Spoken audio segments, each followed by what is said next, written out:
In a small farmstead outside of Intercourse, Pennsylvania, in the spring of 1923, an Amish farmer named nothing more than Old Amos in the county records sat at his kitchen table and sorted seeds by lamplight. He held each one up, turned it, pressed it gently between his thumb and forefinger, and placed it in a small paper envelope that had carried seeds in that same family for 3 generations before him. He had never bought a seed from a catalog. His father had never bought a seed from a catalog. And if you ask the Amish farmers working that same soil in Lancaster County today, neither will his great-grandchildren. This video is about that system, not the idea of it. The actual mechanics of it, how it worked, why it worked so well that some families in Holmes County, Ohio, and LaGrange County, Indiana, have maintained continuous seed lines since the late 1700s, and why, at a very specific moment in American agricultural history, the industry that replaced it had every financial reason in the world to make sure you forgot it ever existed. Here is the question that is going to follow you through this entire video. If saving your own seeds is so simple that a farming community without electricity, without chemical inputs, without a single university degree among them, has done it perfectly for over 200 years, why does the average American gardener today spend between $200 and $400 a year buying seeds they could have saved for free? That question has an answer, and it is not a comfortable one. Let's start where the story actually begins, because it does not begin with the Amish. It begins much earlier, somewhere in the hills of the Rhineland and the Swiss cantons in the early 1700s, when the people who would become the Old Order Amish were already mountain farmers with a deeply specific relationship to their seed stock. They did not save seeds casually. According to ethnographer John Hostetler, whose landmark study, Amish Society, documented agricultural practices in Lancaster County communities through decades of direct fieldwork, seed saving among these communities was never treated as a backup plan. It was treated as a covenant. A seed was not a product. It was an inheritance. And that distinction, seemingly small, turns out to be everything. When the first Amish settlers arrived in Pennsylvania in the 1720s and 1730s, they brought seed stock with them from Europe, not purchased seed. Seed they had grown, selected, dried, and stored through multiple generations of harsh alpine winters and short growing seasons. These were not ordinary seeds. These were seeds that had been selected over dozens of generations for the specific conditions those families faced. A bean that thrived in the heavy clay soils of Lancaster County was not an accident. It was the result of a farmer making a deliberate choice, season after season, to keep only the seed from the strongest plant, the most productive vine, the pod that held longest without splitting. That process has a name today. Plant breeders call it selection pressure. The Amish called it farming. By the mid-1800s, Amish communities in Lancaster County had developed what researchers studying their agricultural records later described as remarkably stable and locally adapted varieties. Varieties that performed consistently without fertilizer inputs, without irrigation systems, and without any of the support infrastructure that modern agriculture considers essential. A vegetable garden on an Amish farmstead in 1870 was not a hobby. It fed a family of 8 to 12 people through an entire Pennsylvania winter, and the seeds for the following spring cost exactly nothing, because they had been sitting in paper envelopes in a cool, dry drawer since September. And here is what the industry spent decades hoping you would never figure out. That system did not require genius, special equipment, or unusual knowledge. It required patience, observation, and the willingness to treat a seed as something worth protecting rather than something worth selling. Now, before we go any further into the mechanics of how they did it, there is something you need to understand about what America looked like before 1930. Most American families, not just Amish families, but most rural American families, saved their own seeds. According to historical agricultural records from the USDA itself, in the early decades of the 20th century, the majority of vegetable seeds planted in American kitchen gardens came from the previous year's harvest. This was not radicalism, this was normal. Your grandfather almost certainly did this, his father certainly did. The commercial seed catalog existed, and farmers used it occasionally, but it was a supplement, not a foundation. The foundation was always the seed tin on the shelf, the paper envelope in the drawer, the gourd hanging from the rafter with dry beans rattling inside it. Something happened to that system. Several things happened, actually, and they did not happen by accident. The first crack appeared after World War II, when the American chemical industry found itself with enormous production capacity for nitrogen compounds that had been used to manufacture munitions. It needed a new market. The answer was synthetic fertilizer, specifically ammonium nitrate, redirected from explosives to agriculture. Between 1945 and 1960, synthetic fertilizer use in American farming increased by more than 500%. This is documented. This is not contested. What followed that flood of cheap nitrogen was the development and aggressive marketing of crop varieties specifically bred to respond to synthetic inputs, varieties that produced spectacular yields when fed with manufactured fertilizer, but that had not been selected for resilience, flavor, or the ability to reliably reproduce true to type from saved seed. If you are gardening and you are tired of being told what to buy every single spring, drop the number 47 inches in the comments right now. Or better yet, tell us what state you are gardening in. Let's see how many of us are out here, because I think you are going to be surprised. The shift was gradual enough that most people did not notice it happening. In 1945, an American gardener who bought seed from a catalog was buying open-pollinated varieties, varieties whose seed you could save, replant, and get consistent results from year after year. The same variety, the same flavor, the same yield. By 1965, the commercial seed market was already being transformed by the rise of the F1 hybrid. A hybrid is a cross between two parent plants that produces a vigorous, uniform first-generation, beautiful produce, predictable results, and seeds that, when saved and replanted, produce unpredictable offspring that rarely resemble the parent. The hybrid was not engineered to fail intentionally, but its commercial consequence, that gardeners who planted it had to buy new seed every single year, was not lost on the companies selling it. This is the moment the Amish system started becoming something more than tradition. It started becoming resistance. In Holmes County, Ohio, where the largest concentration of Amish people in the world has been settled since the early 1800s, farmers continued saving seed through all of this. They watched the hybrid catalogs arrive. They watched their non-Amish neighbors switch over. And according to researchers who have studied these communities, including sociologist Donald Craybill, whose work on Amish agricultural decision-making is among the most rigorously documented in American ethnographic literature, the Amish approach to new agricultural technology follows a consistent pattern. The community observes, evaluates the technology against its values, and adopts it only if it strengthens the community rather than creating dependency on outside systems. Hybrid seeds, which by definition require an annual purchase from an outside supplier, failed that test.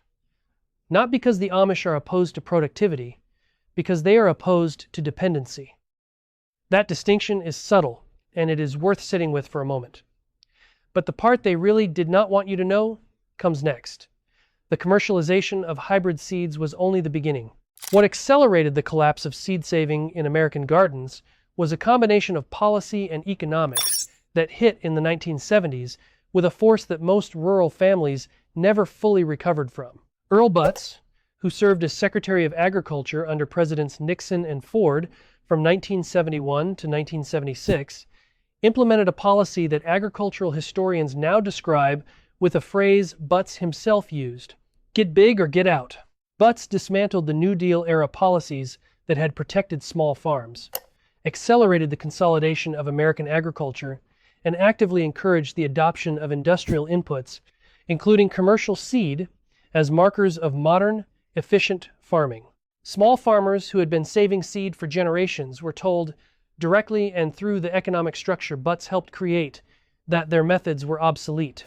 Between 1970 and 2000, according to data from agricultural research institutions, the number of distinct vegetable varieties available commercially in the United States dropped by approximately 75%. Varieties that had been grown in American gardens for 100 years simply disappeared from the commercial market. Not because they stopped working, not because they produced poorly, because they were not profitable to sell. Because a gardener who saves seed from an heirloom tomato never needs to buy that tomato again. Think about that number for a moment. 75%. 3 out of every 4 vegetable varieties that your grandfather's generation had access to, gone. Not from nature, from the market. And the Amish saved many of them. In Kelowna, Iowa, a small Amish community that has maintained seed-saving practices continuously since the community was established in the 1840s, agricultural researchers have documented varieties of squash, beans, and corn that exist nowhere else in the documented American seed record, not in the USDA germplasm repositories, not in the commercial catalogs, only on Amish farms. Only because generation after generation of Amish farmers made the deliberate choice to treat their seed as irreplaceable. Now let's talk about the actual mechanics of what they do, because this is where the revelation shifts from historical to practical. Because you can do this right now, in your backyard. The Amish seed-saving system, as documented in community agricultural practices and by researchers who have worked with these communities, rests on 4 principles that any gardener can apply. And none of them require anything you do not already have or cannot get for free. The first principle is selection. Not random collection, deliberate, thoughtful selection. An Amish farmer in Lancaster County does not save seed from the first ripe tomato.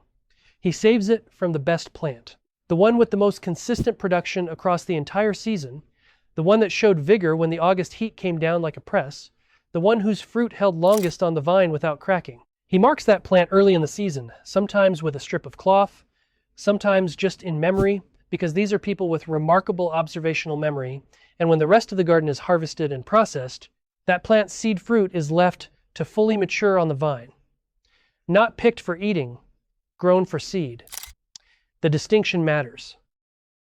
Seed for saving is allowed to ripen beyond the eating stage, because the seed inside a fully mature fruit carries more viable genetic material, more vitality, and a higher germination rate than seed taken from fruit harvested for the table. If you haven't subscribed yet, this is a good moment to do it. We make videos like this every week about the methods the industry buried, the wisdom communities like the Amish kept alive, and the food independence that most Americans gave up without fully realizing what they were trading away.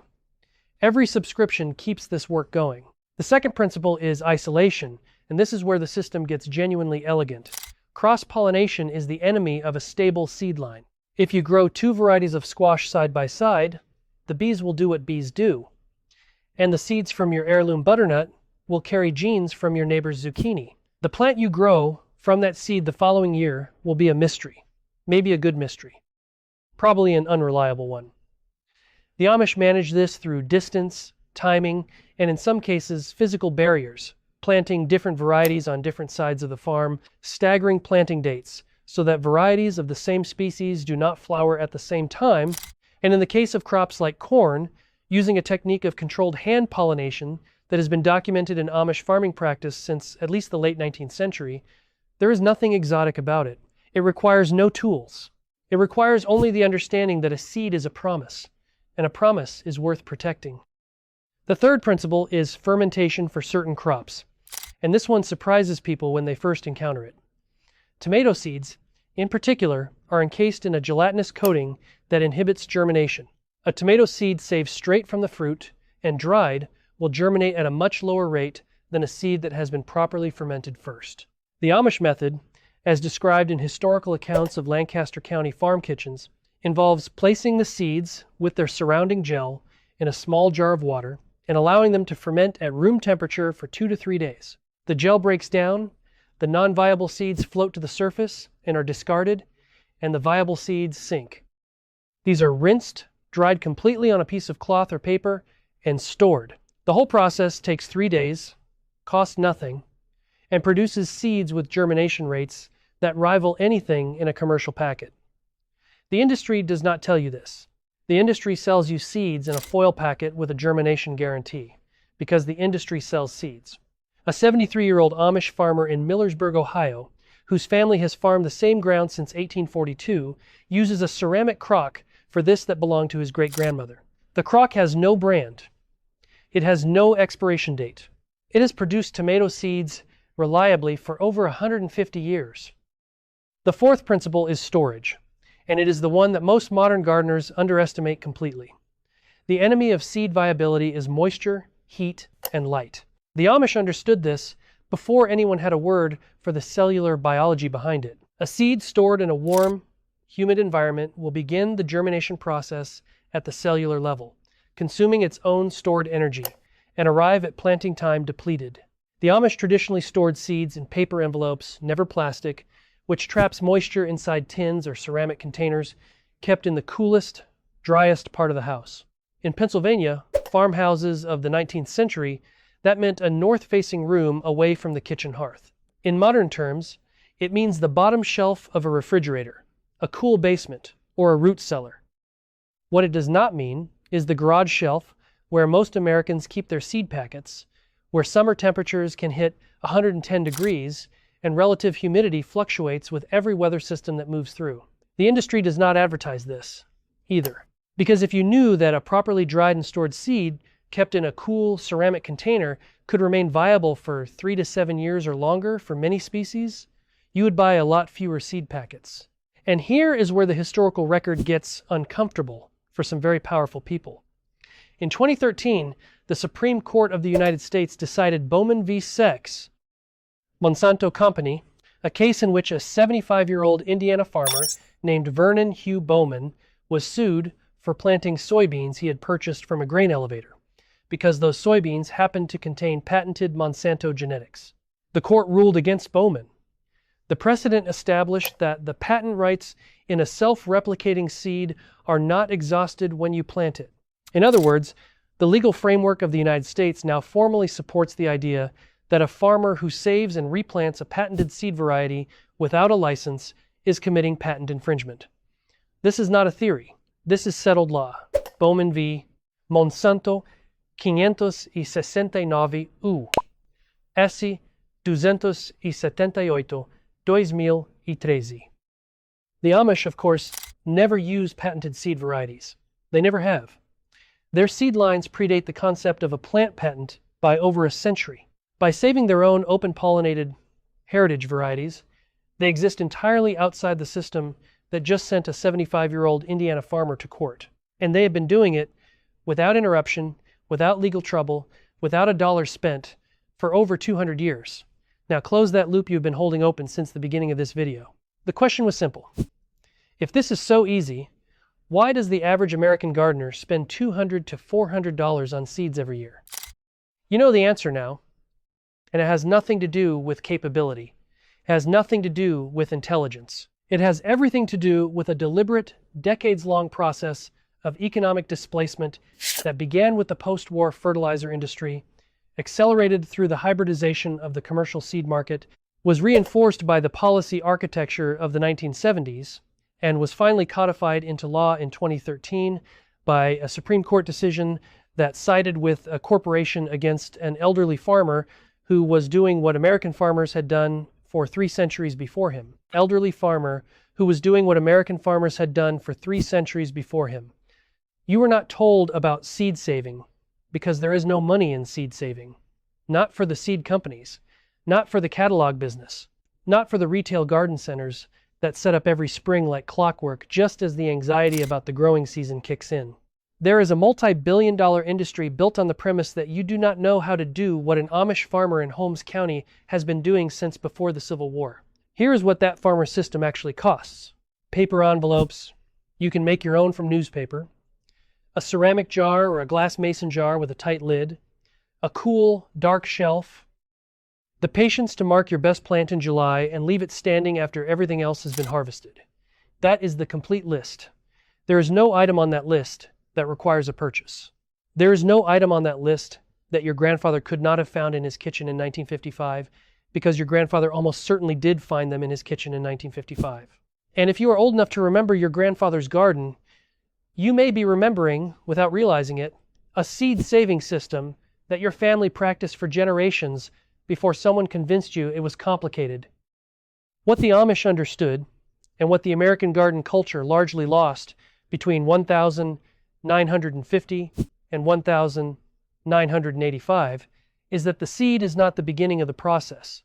The seed is the memory of the process. Every seed in that ceramic jar is a record of every successful season that came before it. every difficult summer that the plant survived, every late frost it endured, every pest pressure it resisted. When you buy a new seed packet every spring, you are not just spending money, you are erasing that memory. You are starting from zero, with a variety developed for a research station in a different state, selected for shelf life and visual uniformity in a grocery store, not for the particular weight of your soil or the specific angle of your afternoon sun. The Amish seed is not just free, it is local. It carries years of adaptation to conditions that no seed company can replicate in a catalog, because no seed company knows your garden the way your garden knows itself. And here is what this says about America, and you can sit with this as long as you need to. At some point in the last 70 years, this country traded a system of genuine agricultural independence, one that cost nothing, required no corporate relationship, and grew stronger with every passing generation, for a system of annual dependency that requires a credit card and a UPS delivery just to plant a tomato. That trade was not made by farmers. Farmers, including the Amish farmers who are still in Holmes County and Lancaster County and LaGrange County right now, selecting their best plants in July, setting aside their seed envelopes in August, filing them carefully in September, those farmers never made that trade. The trade was made for you. By policy, by economics, by the steady pressure of a commercial system that needed you to need it, you do not need it. You never did. Leave a comment below and tell us what your grandfather grew in his garden. Or tell us the variety that disappeared from your family's table when the seed saving stopped. Tell us what you lost when the supermarket replaced the root cellar and the seed tin. We read every single one. And if there is someone in your life, a neighbor, a friend, a brother-in-law with a garden he's been frustrated with for years, share this video with them. Not because it is radical, because it is true.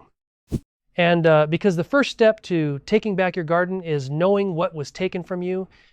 Give this a like if it opens something up for you. We will see you in the next one.